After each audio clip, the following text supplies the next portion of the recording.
Je vous retrouve pour cette dernière session de l'année 2019 au Parlement européen à Strasbourg.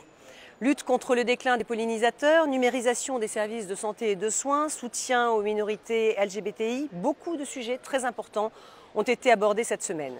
Et ces derniers jours ont été surtout marqués par la présentation du Green Deal ou Pacte vert, permettant à l'Union européenne de concrétiser ses ambitions pour l'environnement et le climat. L'objectif est clair, faire de l'Europe le continent sans émissions de carbone en 2050. C'est un objectif ambitieux mais indispensable pour lutter contre le réchauffement climatique. Nous voterons l'année prochaine la première loi européenne sur le climat.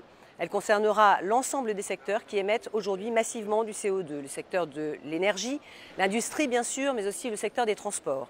Il nous faut repenser totalement nos politiques et nos comportements. Économie circulaire, innovation, rénovation énergétique, carburants alternatifs. La Commission consacrera 1 000 milliards d'euros sur 10 ans pour accompagner cette transition.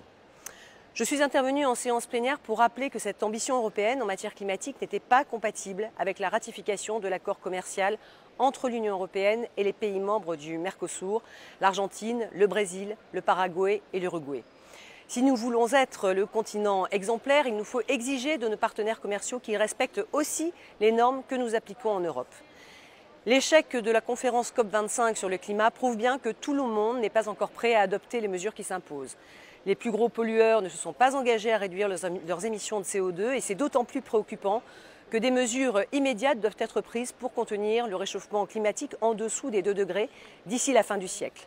Un échec aurait des effets dévastateurs, des épisodes climatiques extrêmes, des pays menacés par la montée des eaux, plusieurs millions de réfugiés climatiques et la disparition de la biodiversité. La prise de conscience doit être mondiale et pas seulement européenne. Voilà résumé cette dernière session et à l'heure où l'année 2019 s'achève, je voudrais vous souhaiter très chaleureusement et sincèrement à toutes et tous un joyeux Noël auprès des vôtres, auprès de ceux qui vous sont chers et de très belles fêtes de fin d'année.